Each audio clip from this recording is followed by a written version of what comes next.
Ipinasususpindi na ng DENR ngayong araw ang pagpuputol ng mga puno sa Quirino Avenue sa Maynila. Ayon sa kagawaran, pag-aaralan daw muna nila ang pagre-relocate sa natitirang 72 mga puno. Wala na kasi ang nasa 245 na puno.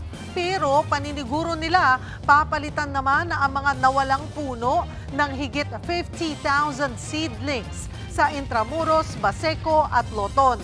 Ang pagpuputol ng maraming puno ay bahagi umano ng infrastructure project ng gobyerno kaugnay sa South Access Lane Expressway. Mga kapatid, Cheryl Cosing po. Maging maalam at may pakialam sa mga napapanahong issue at headlines. Mag-follow at mag-subscribe na sa social media pages ng News 5.